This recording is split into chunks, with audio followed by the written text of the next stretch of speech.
네. 여러분들 안녕하세요. 한 주 동안 건강하게 잘 지내셨나요? 물론 공부도 열심히 하셨을 걸로 그렇게 믿겠습니다. 자, 이번 시간은 2주차 수상인명구조 및 생존수영 수업 2주차 수업을 시작하도록 하겠습니다. 이번 시간에는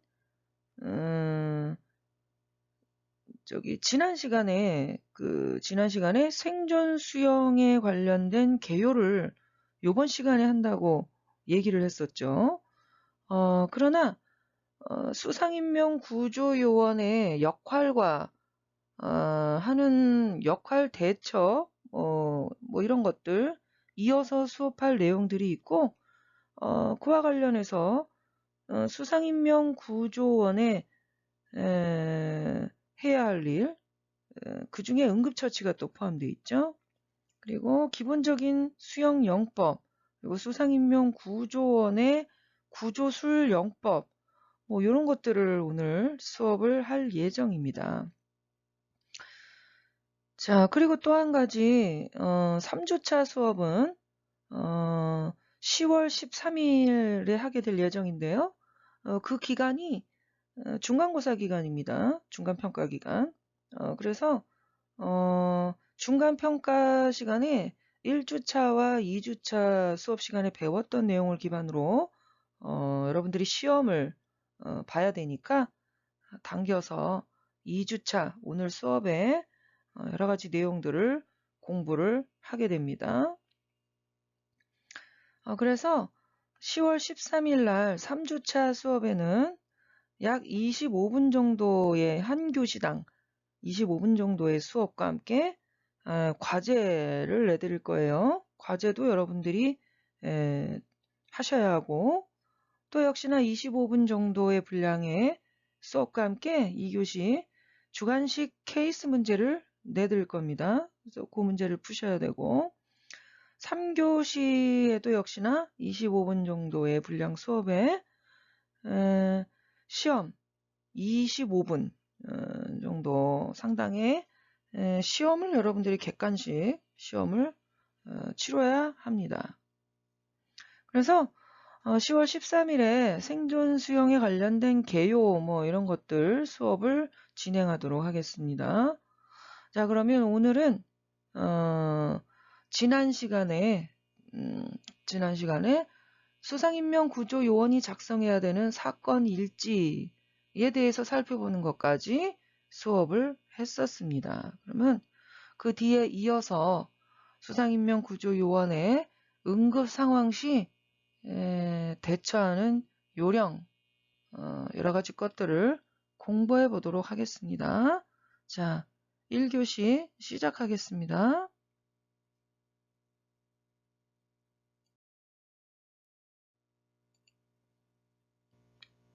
자, 응급 상황 시 행동 요령 한번 볼까요? 응급 상황 시에 수상인명 구조 요원이 취할 수 있는 신호 체계가 있습니다. 어떠한 도구를 사용해서 응급 상황을 알릴 것인가 한번 볼까요? 일반적인 신호 체계로서는 도구를 한번 보면 호루라기, 가장 일반적으로 사용하는 도구죠. 호루라기는 수영 강사라든가 뭐 체육 선생님 아니면 뭐 경비원이라든가 다양한 어떤 직군에서 사용하는 일반적인 응급 상황 신호죠.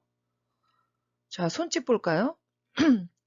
우리가 일반적으로 손짓을 잘못하면 반가워서 손짓하는 건지 장난으로 손짓을 하는 건지 구별하기가 좀 어려울 때가 있습니다.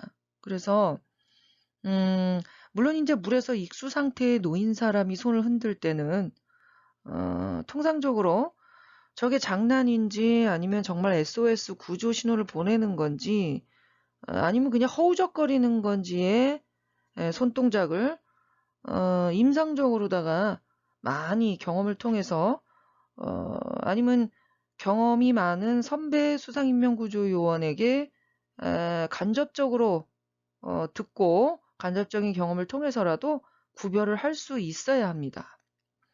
그래서 우리가 일반인은 물론이거니와 수상인명구조요원도 손짓으로 신호를 보낼 때는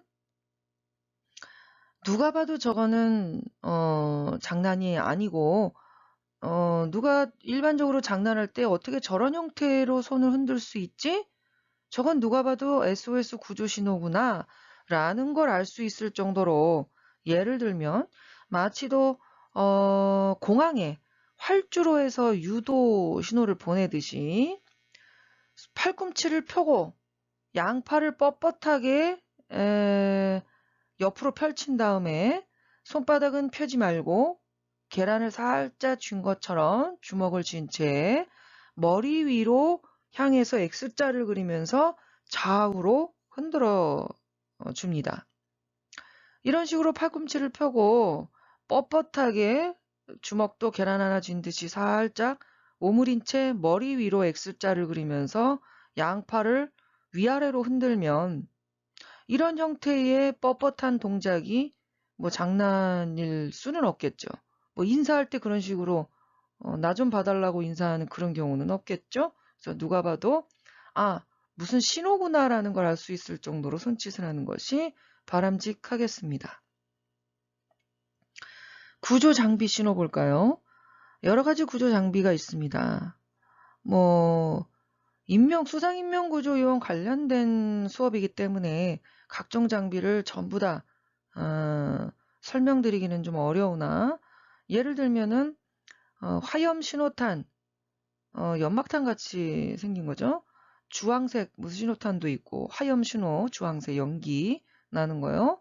그다음에 로켓 신호탄이라고 마치도 낙하산처럼 어떤 물체가 위로 쏘아 올려져서 내려오면서 신호를 보내는 뭐 이런 것도 있고, 뭐 여러 가지 장비가 있습니다.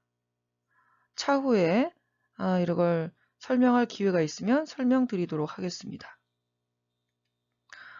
자, 전화 가장 일반적인 신호죠. 송수신 겸용 무전기, 우리가 통상 알고 있는 그 무전기를 얘기하는 겁니다. 깃발 볼까요? 예를 들어서 뭐 물놀이 공원, 워터파크 안에서 봅슬레이 같은 데서 상단과 하단이 주고받는 신호다. 뭐 이런 경우에 주로 많이 쓸 수가 있겠죠. 상단에서 깃발을 흔들면 이용객이 내려오고, 도착했으면 또 깃발을 흔들어서 상단과 하단의 수상인명구조요원이 신호를 주고받을 수 있도록, 예를 들면 그런 경우에 많이 사용되기도 합니다. 자, 응급상황 시 신호 가번을 살펴봤습니다. 다음으로는 두 번째 나번, 응급 의료체계, 응급기관에 전화를 하는 거 매우 중요합니다. 수상인명구조원의 주요한 임무 중에 하나가 익수자를 구조해내서 물 밖으로 끌어내오는 것도 물론 중요하지만 뭡니까? 응급처치까지 같이 이루어져야 돼요. 그래서 우리가 최종적으로는 병원으로 갈 수 있도록 응급의료기관에 인계하는 것까지입니다. 그래서 어떻게 해요? 응급의료기관에서 빨리 오면 더 좋겠죠. 빨리 오면. 그래서 가능한 한 전화를 빨리 신속하게 상황 파악을 재빠르게 해서 전화해서 알려주는 게 매우 중요한 일입니다. 자, 그러면 꼭 수상인명 구조요원만 전화해야 됩니까? 아니죠. 주변인을 포함해서 현장에 있는 모든 사람들이 현장 상황을 파악해서 전화를 할 수 있어야 합니다. 또 전화를 하게끔 알려주는 사람, 전달자, 이 사람에게 사건을 정확하게 알려줘야 됩니다. 자, 세 번째 답안 볼까요? 자, 주변인을 통제해야 한다. 이것 또한 수상인명구조요원의 중요한 임무 중에 하나입니다. 수상인명구조요원이 주변인을 통제하는 그런 경우가 어떤 경우가 있을까요? 자, 한번 볼까요? 부상자에게 응급처치를 실행하기 위해서는 아주 단호하지만 조용한 목소리로 구경꾼들에게 뒤로 물러나 줄 거를 요청해야 합니다. 뒤로 물러나세요. 뒤로 물러나 주세요. 이런 식으로. 자, 구경꾼들이 부상자에 가까이 붙어가지고 구경을 하면서 기웃기웃거리면 응급처치를 하기가 불편하고 곤란하고 방해가 되겠죠. 부상자에게 치명적인 위험이 될 수도 있습니다.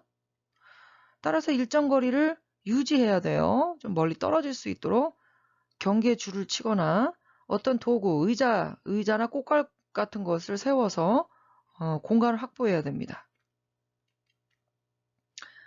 자, 또 하나가 수상인명구조원을 도와줄 수 있는 구경꾼이라면 훌륭한 보조요원이 될 수가 있겠죠. 그래서 그런 구경꾼을 선발한 다음에 그 구경꾼에게는 응급의료기관에게 전화를 해달라라고 도움을 요청할 수도 있겠죠. 그리고 동료 수상인명구조원이나 시설 직원이 사건 발생 장소를 통제해야 합니다. 자, 여러분들 예를 들어서 익수자를 수상인명구조요원이 바닷가 해변에서 수영하고 있다가 익수 상태에 빠진 어떤 젊은 여성을 구조해내서 모래밭에 일단 구출해 냈다고 칩시다. 익수 상태에 빠져서 호흡 없고 심정지 상태인 어떤 젊은 여성을 어떻게 해야 됩니까? 그냥 놔두나요? 응급의료기관에 전화는 했겠죠. 바로 심폐소생술을 실시해야 됩니다. 이 경우에 보통 해변가에 수영복을 입고 있죠.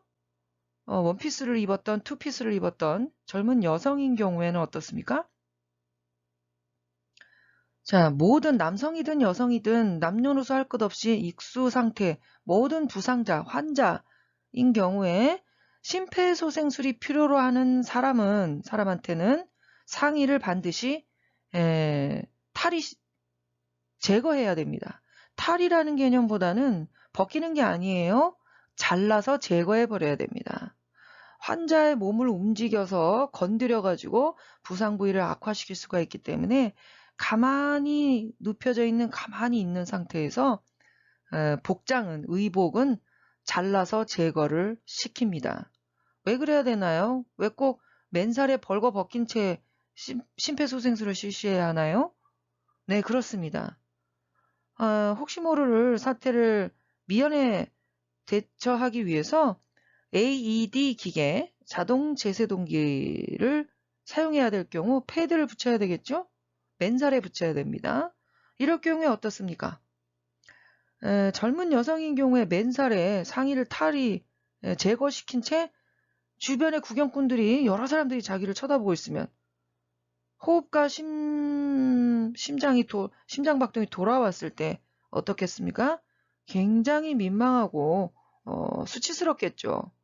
그래서 통제해서 구경꾼들을 보지 않도록 통제하는 것이 중요합니다.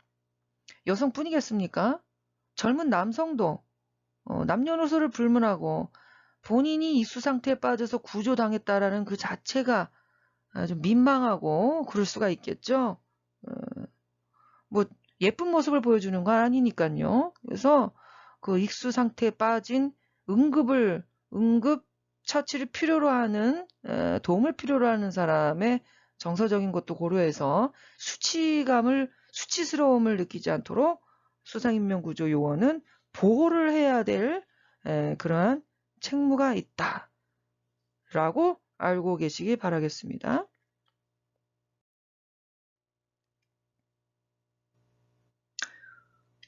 자, 주변이 통제 두 번째네요. 수상인명구조원이 주변인을 통제하는 예시 중에 구경꾼을 통제하기 위해서 확성기 등을 사용한다. 그죠? 육성만으로는 잘 안 들릴 수가 있어요. 굉장히 웅성웅성하면서 시끄럽게 그렇게 구경하려고 모여들었겠죠. 필요한 만큼 구경꾼들에게 요구나 요청을 반복한다. 예. 응급의료 서비스 기관으로 가는 길을 정리하고 미리 정리를 해놔야겠죠. 그래야지 전화를 미리 해놨을 때 응급의료기관 구급차가 앰뷸런스가 수월하게 들어올 수가 있겠고 환자를 싣고 나서도 수월하게 병원으로 싣고 갈 수가 있겠죠. 그래서 사람들에게 그들이 지나갈 수 있도록 해달라고 요청을 해야 되겠습니다.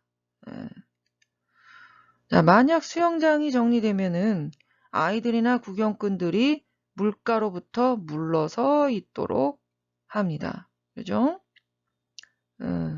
아이들이나 구경꾼들이 물가에 바짝 붙어서 있으면 또 2차적인 문제가 발생할 수도 있겠죠?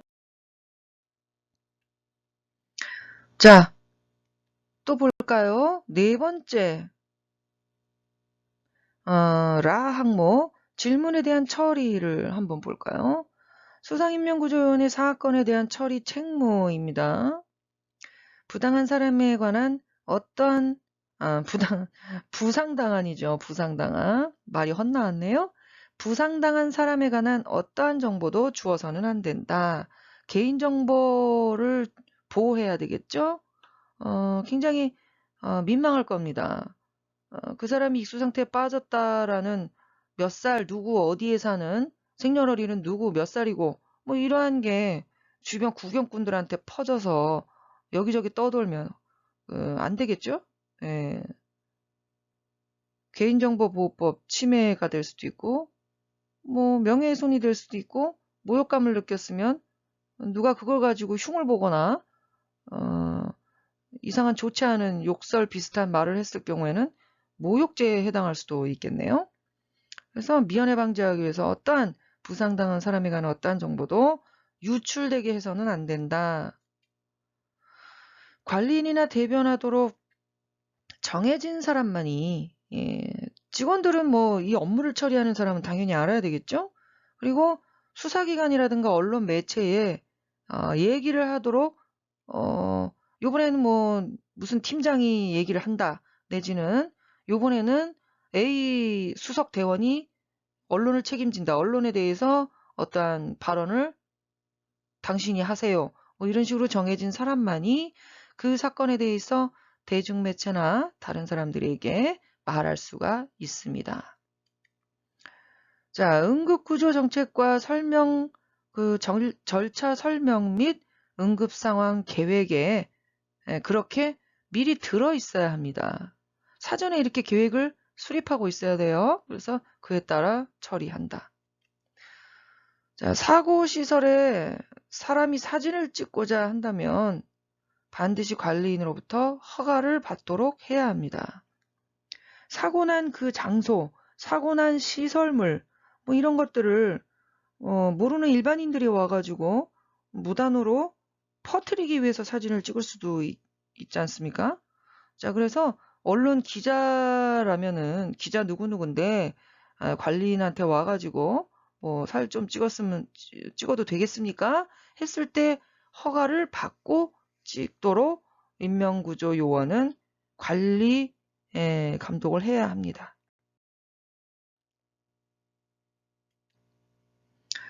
자, 또 볼까요? 마 항목의 위험한 사고의 스트레스. 자, 수상인명구조 요원이 굉장한 스트레스를 받게 되는 그러한 직무상의 위험한 그런 사고들이 있습니다. 예를 들어서 몇 가지를 한번 볼까요?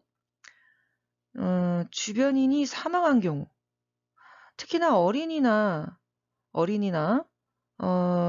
계속 연속해서 아주 길게 연장된 구조를 시도하다가 사망한 경우, 굉장히 극심한 스트레스와 정말 그 상처를 받게 되죠. 수상인명구조요원도. 자, 또 수상인명구조요원의 생명을 위험하게 하거나 수상인명구조요원에게 중요한 누군가를 위협하는 사건. 자, 인명구조요원의 자신의 생명이 위험하게 되거나 동료 어떤 다른 누군가에게 누군가를 위협하는 그런 심각한 사건들이 발생했을 경우에는 극심한 정말 내가 이 일을 해야 하나? 라는 정도의 스트레스에 직무상 스트레스에 빠지게 될 수가 있습니다. 자, 동료의 죽음. 정말 극심한 스트레스죠. 누구나 다 마찬가지일 겁니다. 어느 직종이든 간에 동료의 죽음. 정말 극복하기 어려운 스트레스죠. 자, 또 대중매체에 특히 관심을 끈 굉장히 강한 감정적으로 남을 수밖에 없는 그러한 사건이 있을 수밖에 없습니다. 뭐 이러한 경우에는 정말 고통에 시달리게 되는 경우도 있을 수가 있겠죠. 그래서 수상인명구조요원은 항상 마인드 컨트롤을 좀 잘 할 수 있어야 합니다. 마음을 굳게 먹고 너무 그 익수 대상자에게 감정을 이입해서 하면 안 됩니다. 직무적으로 접근을 해서 귀한 생명을 하나 구조한다라는 정도에 그쳐야지. 뭐 예를 들어서 뭐 개인적으로 몇 마디 나눴는데 자주 오던 고객이 뭐 익수 상태에 빠졌다. 뭐 친절하게 대해줬던 고객이 익수 상태에 빠져서 결국은 구조 과정에 사망하게 되었다. 이럴 경우에는 모르는 사람도 아니고 뭐 자꾸 떠오르게 될 수도 있겠죠. 그럴 경우에 굉장한 스트레스에 빠질 수밖에 없겠지만 그래도 마음을 추스리고 어떤 더 이상의 감정을 투영해서 상처받는 일이 없도록 잘 컨트롤을 해야겠습니다.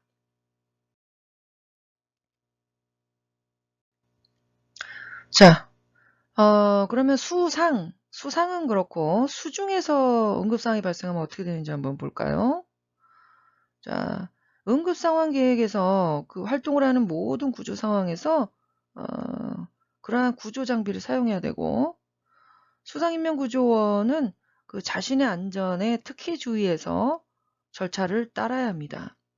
자, 주변 환경 조사와 주변 환경 조사를 다 마친 다음에 수중에 입수를 해야 되겠죠. 주변 환경 조사와 수중 입수 볼까요?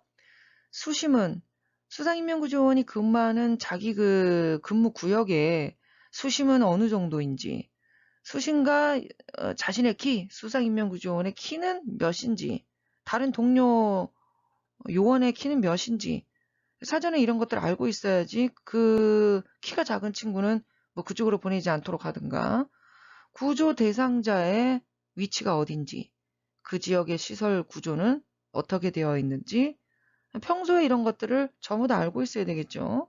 어, 훤하게 알고 있어야 되겠죠. 구조 대상자의 고통 정도, 적극적, 소극적 상태를 적극적으로, 소극적으로 분석을 해야 한다. 자, 적절한 구조를 수행해야 된다. 구조 대상자의 상태에 따라서 적절한 구조 기술을 사용한다. 이 적절한 구조 기술은 지금 이렇게 이론적으로 얘기만 해서는 알 수 없을 테고 실습 시간에 집중 수업으로 그때 배우시면은 무슨 뜻인지 알게 됩니다. 구조 대상자의 안전한 이동. 구조해와서 병원으로 안전하게 이동하는 것도 안전한 이동이고 물 밖으로 끌어내서 물 밖에 물이 임박한 곳에서 멀찍이 물로부터 멀리 떨어지도록 이동시키는 것도 뭐 이동일 테고요. 구조 대상자의 장애물 제거. 구조 대상자 주변에 2차 사고를 유발할 수 있는 시설물이라든가 위험물을 상황에 맞게 즉시 제거하거나 이동시키도록 하는 작업이겠죠. 필요한 경우 응급처치를 실시합니다. 자, 수중에서 구조해내서 수상으로 끌어냈을 경우에 물에서부터 즉시 구조, 호흡, 심폐소생술, 기타 처치를 실시합니다. 여기서 여러분들이 오늘 한 3교시차 정도에는 인명구조, 응급처치, 심폐소생술을 배우게 될 텐데요. 여기에 구조호흡이 들어가 있죠? 물에 빠진 사람, 익수 상태에서 구조해낸 호흡 없고 심정지 상태의 환자인 경우엔 반드시 물을 제거하는 물 빼는 작업과 동시에 구조호흡을 실시하여야 합니다. 이렇게 육상에서 그냥 쓰러진 사람은 구조호흡 정도는 부득이한 경우에 어쩔 수 없이 생략할 수도 있기도 하지만 물에 빠진 익수 상태였던 사람 반드시 구조호흡을 하여야 합니다.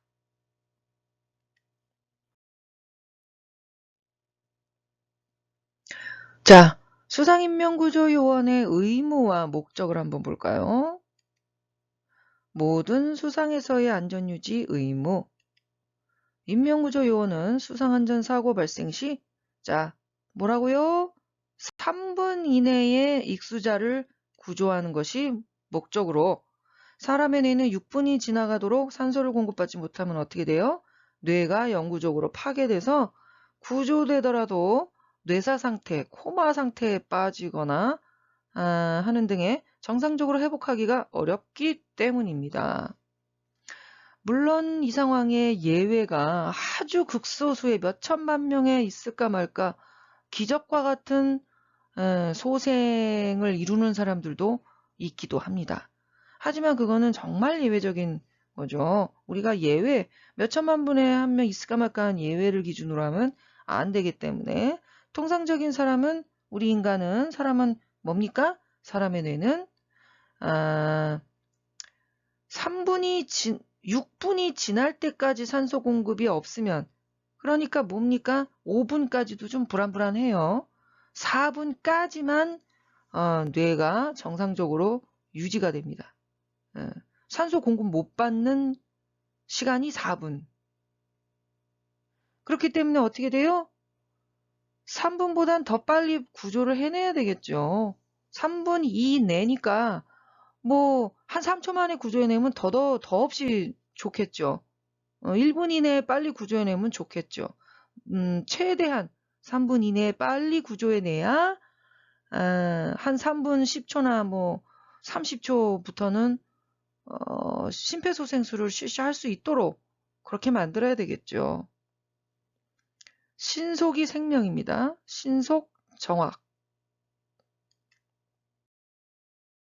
그래서 뭡니까?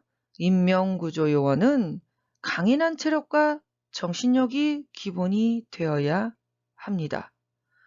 강인한 체력은 정말 두말할 것도 없죠. 여기에 체력은 뇌 건강도 포함이 되기도 합니다. 물론 정신력이 이게 뇌 건강이 정신력에 포함되는 거지만 정신력은 어떻게 보면은 약간 심리적인 것도 좀 살짝 포함이 되기 때문에 강인한 체력과 정신력, 스트레스로 상심해서 너무나 감정적인 것을 투영하지는 않도록 주의를 하셔야 되겠습니다.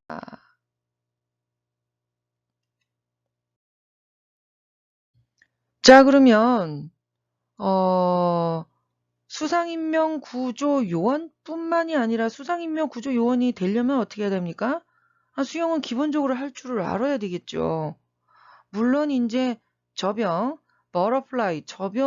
임용 구조하는 데 있어서 직접적으로 구조술로 활용되지는 그렇게 되는 경우는 잘 없습니다. 그렇지만 우리가 뭡니까? 여러분들 과거에는 생활체육지도사, 경기지도자, 생활체육지도자 1급, 2급 뭐 이런 게 있었는데 그게 이제 스포츠 지도사라고 우리 스포츠 체육 쪽에서는 국가 자격증이 있죠. 대한체육회 산하의 각종 단체별로 가맹단체별로 종목들이 있죠. 52개 종목이 있죠. 수영, 배드민턴, 뭐 수중, 뭐 야구, 뭐 여러 가지 것들이 있습니다. 52개 종목이. 그 중에 수영, 스포츠 지도사 자격증, 국가 자격증을 취득하려면 뭘 해야 됩니까? 저병, 배영, 평영, 자유형 4개의 영법을 200m인가요? 예. individual medley라고 그러죠. IM 200. IM 100이네요. 100. 예. 25m씩 저병, 배영, 평영, 자유형. 제가 저거 헷갈리네요. individual medley 스포츠 지도사 수영 종목이 저도 20대 때 그걸 취득을 해가지고 너무 오래돼가지고 자료를 다시 한번 찾아봐야 되는데 IM 100인지 200인지는 제가 알아봐서 실습 시간에 여러분들께 알려주도록 하겠습니다. 아니면 좀 검색을 해봐도 좀 바로 나오기는 합니다. 저병 볼까요? 자, 이와 같은 형태로 하는 것이 저병입니다. 본 수업은 수영 수업 과목이 아니기 때문에 뭐 요런 정도로만 깊게 설명할 시간이 없어서 좀 넘어가도록 하겠습니다. 배영 볼까요? 백스트로크.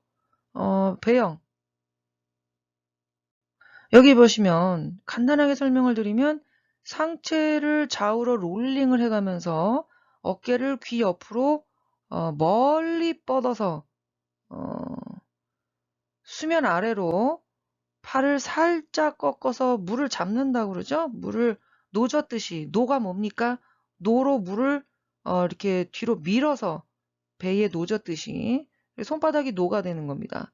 그런 식으로 물을 잡아 끌어 당겨서 추진력을 얻는 거죠. 보통 물을 잡는다는 표현을 쓰는데 수영을 어느 정도 잘하는 고수 정도로 잘하는 학생은 물을 잡아당기는 물 잡는 거를 잘할 줄 아는 학생은 물을 잡는 느낌을 압니다. 그거는 그 단계에 가 있는 학생만이 느낄 수 있는 그런 느낌이겠죠.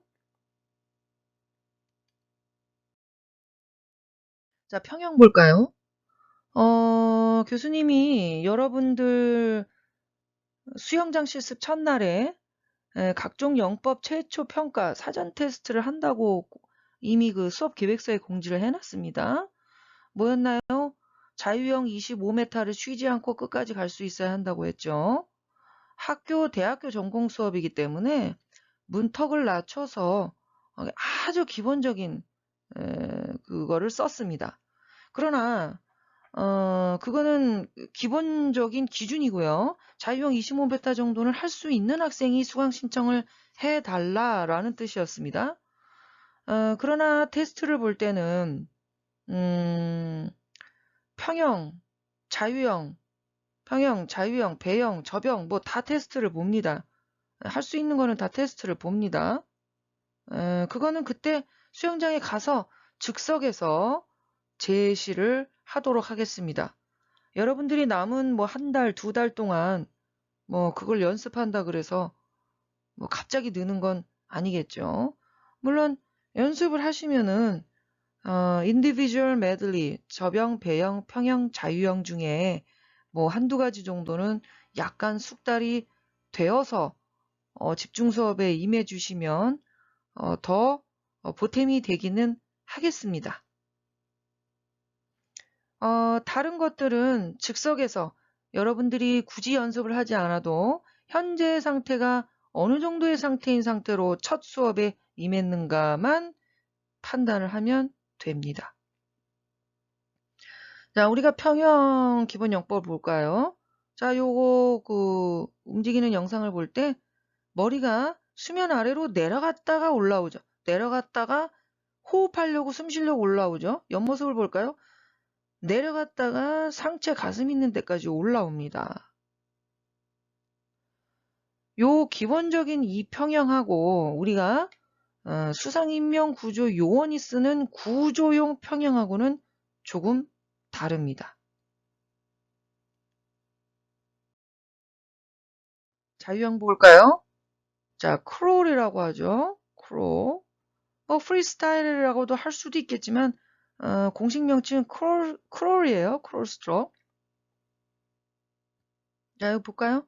역시나 몸통이 좌우 롤링이 있으면서 팔을 쭉 멀리 내던지는데 뭐 자유형을 깊게 설명할 수영 수업이 아니기 때문에 생략하도록 하겠습니다.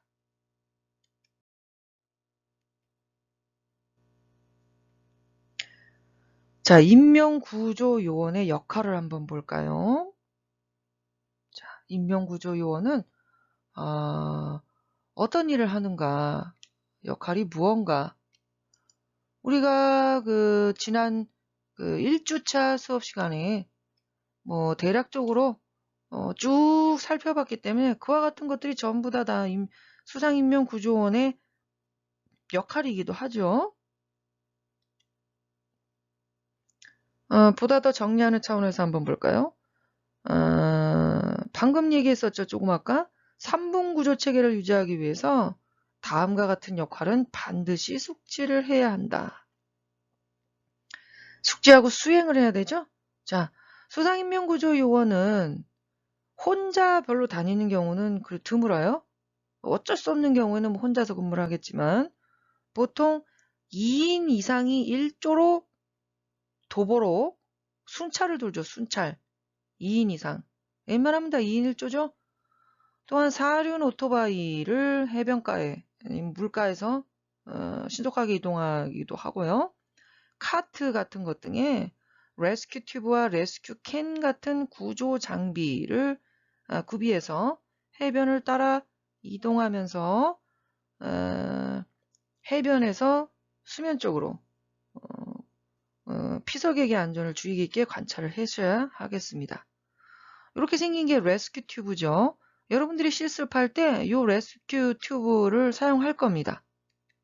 요거는 이제 레스큐 캔인데 이렇게 플라스틱으로 돼서 캔 말 그대로 깡통이죠. 그런 형태로 되어 있습니다. 자, 위험 요소를 제거하고 입수를 통제하고 안전을 계도하는 활동을 해야 됩니다. 자, 익수자가 발생했을 경우에는 수변이나 수상, 그 위나 막루대, 워치타워죠. 전망대, 워치타워 또는 상황실 근무자와 협력해서 그 상황실에 협력해서 구조 활동을 해야 되겠습니다. 자, 인명구조 역할 두 번째 한번 볼까요? 3분 구조 체계 역시 유지하면서 수행해야 되는데 수상 순찰 활동을 할 때는 어떻게 돼요? 2인 이상이 1조로 해야 된다 그랬죠? 보통 걸어서 도보로 먼 거리를 걷다가 역시나 맨몸으로 익수자를 발견해서 맨몸으로 익수자한테 수영해서 가는 경우는 요즘에는 좀 드뭅니다. 뭐 가까운 거리는 수영해서 가겠지만은 기동성이 떨어질 수가 있어서 요즘에는 거의 대부분 수상 오토바이, 제트스키라고도 하죠. 수상 오토바이나 모터보트, 구조선 등 동력 장비를 이용해서 그렇게 익수자에게 접근하는 그런 방법을 많이 취하죠. 그래서 이러한 장비들을 이용해서 수영 안전선이라고 있어요. 우리가 해수욕장 가면은 저기 먼 대양, 망망대해까지 끝까지 펼쳐져 있는 게 아니고 어느 정도의 거리에 노란색 부표 같은 걸로 쭉 띠를 안전선을 쳐놓은 거를 보셨을 거예요. 그래서 그 수영 안전선 그거보다 조금 더 먼 바다에 레저 금지선이라고 또 쳐져 있습니다. 이렇게 수영 안전선과 레저 금지선 사이에서 이러한 수상 오토바이와 모터보트나 구조선 같은 걸 타고 왔다 갔다 이동하면서 수상에서 해변 쪽으로 물에서 해변 쪽으로 아까와는 다르죠. 걸어서 왔다 갔다 육상에 있을 때는 물 쪽으로 쳐다봐야 되겠지만 여기는 모터보트나 이런 도구를 타고 물 쪽에 있으니까 해변 쪽으로 피서객의 안전을 목적으로 주의 깊게 관찰해야 된다. 요 제트스키, 요 수상 오토바이죠? 요거 모터보트, 요거 뭡니까? 구조선이죠. 자, 또 위험 지형 및 수영 안전선 밖으로 나가지 않도록 안전 계도 활동을 해야 됩니다. 위험 지형에는 그 노란 걸로 그 라이프라인, 데드라인을 쳐놨죠. 익수자, 표류자, 조난 등의 발생 시 협력하여 구조 활동을 합니다. 자, 인명구조원의 역할 3분 구조 체계를 유지하기 위해서는 뭡니까? 2인 이상 1조로 해변의 길이 방향으로 약 50 내지 100m마다 하나씩 지상보다 높은 곳에 설치된 워치타워, 막루대에서 해수욕객의 안전을 목적으로 좌에서 우로 또는 우에서 좌로 가까운 곳에서 먼 곳, 먼 곳에서 가까운 곳으로 주의 깊게 관찰을 해야 합니다. 이상한 점을 발견했을 때는 즉시 무전기를 이용해서 상황실에 연락하여 최단 거리에 있는 구조자로 하여금 신속한 구조를 할 수 있도록 해야 되겠죠. 일반적인 무전기 이런 거를 많이 씁니다.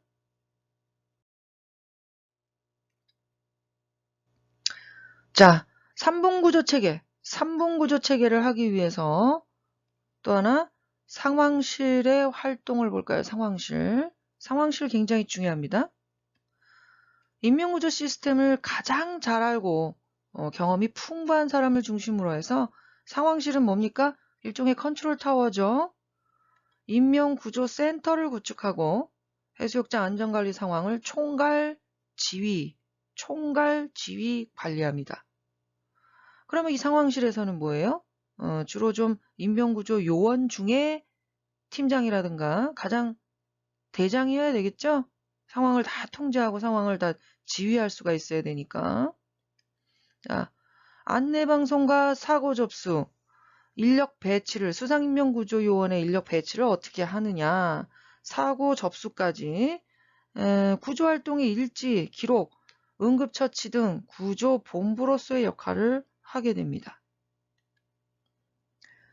자, 여기에는 상황실에 책상 뭐 있어야 되고, 무전 통신망이 있어야 되겠죠. 와이파이 같은 거. 뭐, 무전기 있어야 되고, 구급함, AD 기계, 스파인보드, 들것, 이런 거 다 있어야 됩니다. 자, 구급함이네요. AD 기계죠.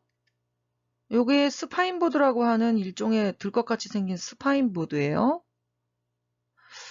자, 요건 이제 들것인데, 뭐 스파인보드 대용으로 사용할 수도 있겠습니다. 하지만 스파인보드는 보통 물에서부터 부상당한 익수자를 보조해서 육상으로 끌어낼 때 통상적으로 사용하게 됩니다. 이건 뭐예요? 여기 스파인보드에 같이 붙이거나 들것에 같이 붙이는 네칼라라고 하는 목 보호대, 목 지지대 같은 그런 거죠.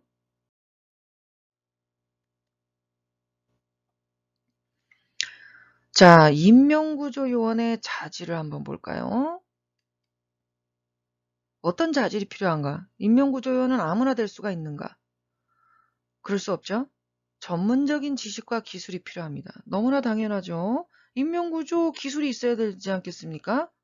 수영 실력은 기본 중에 기본이죠. 자, 신뢰감을 주는 행동. 남이 보기에 저 사람이 나를 구조해 줄 수나 있을까? 굉장히 허약해 보인다. 뭐 이러면 안 되겠죠. 굉장히 피곤에 쩔어서 하품이나 하고 있고 졸고 있고 목소리도 축 늘어져 가지고 이런 경우는 신뢰감을 줄 수가 없죠. 수상인명 구조 요원의 자기관리, 강인한 체력과 정신력 관리에 미달이에요. 자격이 없는 겁니다. 충분한 휴식을 취하고 자기관리를 해야 합니다. 자, 옛날에 뭐 이런 영화 같은 것도 있었어요. 20대 때, 30대 뭐 초반 정도까지만 해도 초중반까지만 해도 굉장히 이런 것들이 멋있어 보이죠. 멋있어 보여요. 혹할 정도로 멋있어 보일 수 있습니다.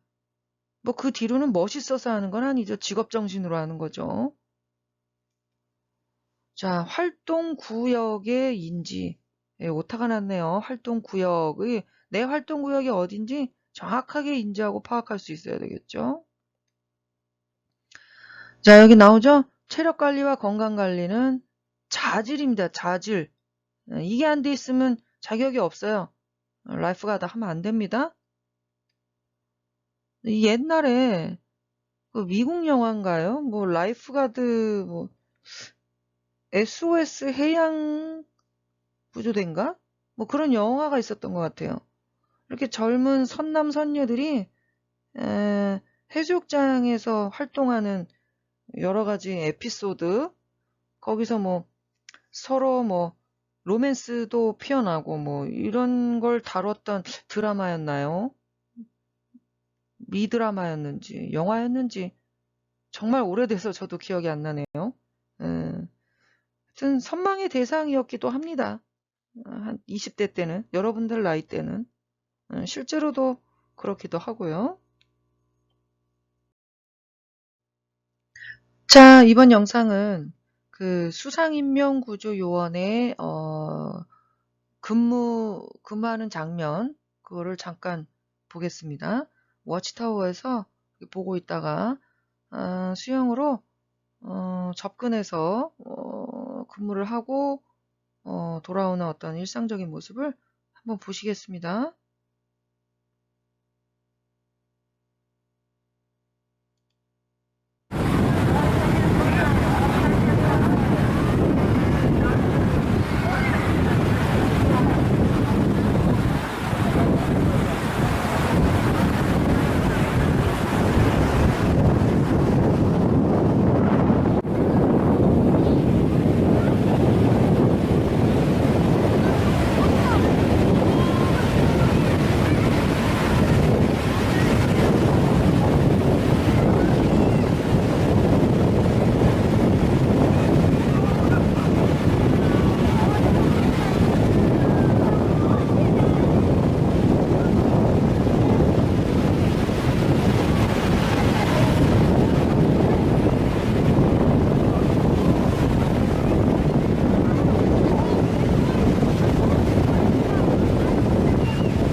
자, 잘 보셨나요?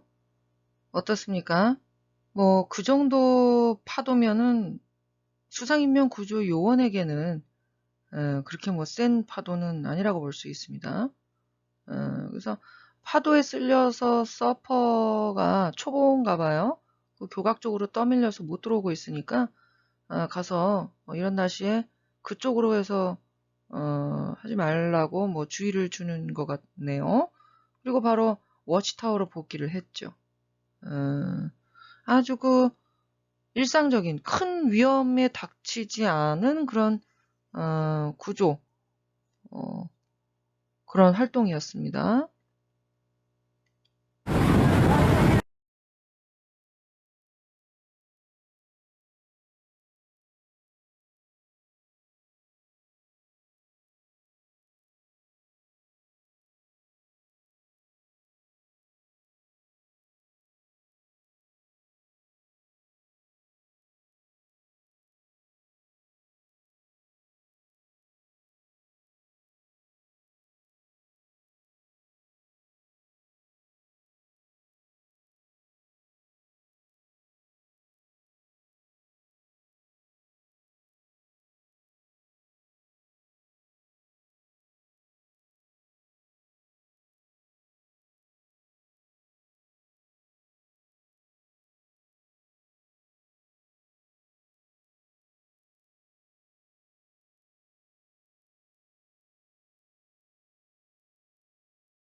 자, 본 시간에 마지막 분량으로 조금 시간이 지체되긴 했는데 수상인명 구조원의 자세까지만 보고 이번 시간 잠깐 쉬어가도록 하겠습니다. 자, 적극적인 자세로 임해라. 수상인명 구조원 당연히 적극적이어야 되겠죠. 단정한 옷차림을 유지하라. 추레하게 막 뭐 지저분하게 이렇게 입고 있으면 신뢰가 안 가겠죠. 자, 구조 장비를 항상 휴대하라. 기본입니다. 활동 구역에 대해서 집중하라. 예. 규정과 규칙 등을 준수해야 합니다. 근무 중에 음식물 섭취를 자제하라. 뭐 먹지 말아라 이렇다기보다는 좀 자제해야 되겠죠. 막 과도하게 음식물을 먹고 있으면 구조 활동에 지장이 있겠죠. 이어서 볼까요? 일반인과 사적인 대화는 하지 마라. 일반인과 근무 중에 잡담이 나고 있고 그러면 근무 태만이 될 수가 있습니다. 자, 모든 사람에게 친절하라. 굉장히 불친절하고 권위적이고 명령조로 이렇게 막 아무리 수상인명구조요원이라도 그렇게 하면 안 되겠죠. 자, 근무 중에 전화 사용을 하지 말아라. 근무 중에 친구랑 통화하고 뭐 애인이랑 전화 통화하고 이러면 안 되겠죠. 자신의 몸 상태를 냉정하게 판단해라. 아무리 수영선수 A급 수영선수 출신의 수상인명구조 요원 베스트 오브 베스트라고 하더라도 사람은 그날따라 또 전날 뭐 밤을 샜다거나 하루도 아니고 무슨 누가 상을 당해서 예를 들어서 뭐 며칠을 고생했다. 예를 들어서 그런 경우는 아무리 천하장사라도 자신의 피곤한 몸 상태는 인지를 하고 좀 그날 근무를 좀 육상 근무로 바꾸든가 아니면 쉬든가 자신의 몸 상태를 건강한 최상의 상태로 유지하는 것도 수상인명 구조 요원의 임무라고 그랬죠. 네. 자, 활동구역의 지형 지물을 숙지하라. 평소에 자기관리 철저하라. 철저하라. 평소 자기관리 철저하는 것 자체가 수상인명 구조 요원의 임무이자 자세입니다.